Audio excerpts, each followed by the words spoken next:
All right, good morning, class. Um, Today's Friday. I'm getting ready for next week's chapter 15 in Saving Shiloh. We did chapter 14 last week. Um, Actually, no, we're on chapter 14.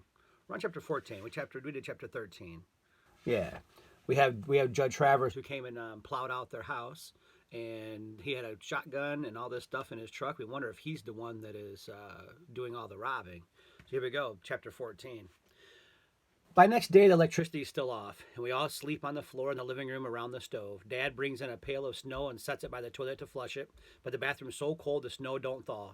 Now we got buckets of snow setting all around the stove, coaxing it to melt. The only good thing we have is to eat is hot dogs because you can put them on a stick and shove them right in the fire.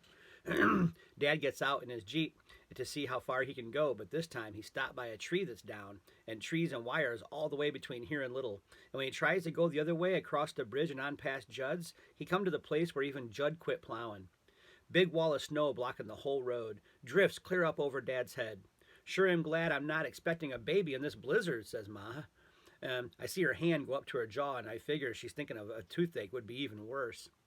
The bad part is we get no news on the TV or radio neither, and the sky that sick color again, like it's going to throw up more snow, and we don't much feel like romping around outside.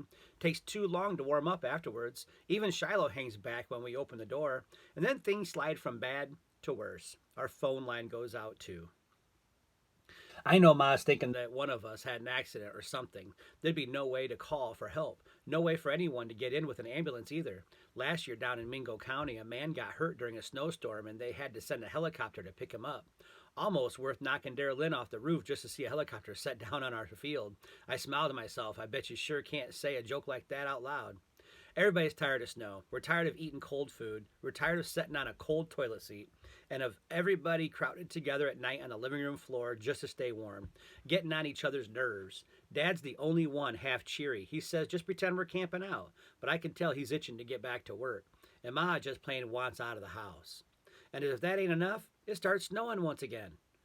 But then, as fast as things got worse, they got better. The power comes on during the night. We're all sound asleep when suddenly the TV starts blaring, the lights come on. We set up and we cheer. We hear the furnace click, and by morning the phone's working too.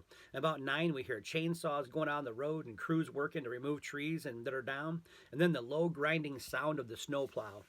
Dad gets to work about noon, and the weatherman on TV says that there's 4 more inches of snow we got is all we're going to get for a while. And suddenly the world looks good again. Weren't all the roads in the county cleared, though, so the schools stay closed till Friday? Then everyone's got stories to tell of just how bad the blizzard was at his place, and I make a point of telling how Judd Travers come and plowed out some of our other driveways too. To hear me tell it, Judd was part Paul Bunyan and part Jesus Christ, doing all kinds of hero and wonderful things. No one says a bad word against him this time, but I don't hear no kind words for him neither. And then that evening, I see the light again over near Middle Island Creek.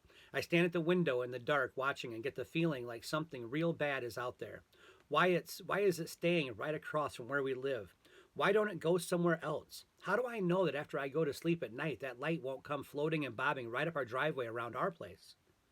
I'm glad David Howard's coming to sleep over the next day. Sometimes I feel we got us a mystery and I'd just as soon not have. I got my job, I go to my job at the vet Saturday morning, and when Dad picks me up at noon, we stop by David Howard's and get him. As soon as we finish our lunch, we're going to explore the grist mill where I figure that light's got to be. This time, though, Darrell Lynn wants to go with us. No way, I tell her. Why not, she says, because we're doing our own stuff. You go do yours. Well, I'll just watch, says Darrell Lynn. You will not, I yell, and as soon as she follows us to the door, Ma comes out the bedroom. Darrell Lynn, you got things to play with in here, she says. I'll mix up some flour paste, and you and Becky can cut out pictures out of magazines and make a scrapbook. I don't want to make a scrapbook. I can play outside in my own yard if I want to, Darrell Lynn says. Dave and I go out but leave Shiloh inside so he won't give us away when we give Darrell Lynn the slip. We're trying to beat her to the bridge, but we get halfway down the drive and here she comes, clomping along in her boots, not even buckled. So we have to make like we're going hiking along the creek in the other direction. We hide behind some trees and we head back the other way using the same footprints in the snow to confuse her. By now the 31 inches have sunk down to 20 or so, melting all the time. But every step we take is still a high one.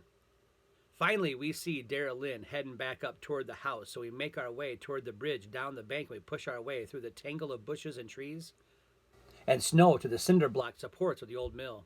The old white shingled building is propped up on a dozen or so columns to keep it out of the water in flood season, and one whole side of it's been burnt or collapsed out of sheer misery. Can't tell which. Dad won't let us climb up there either. Too dangerous. But we take a good look. Below.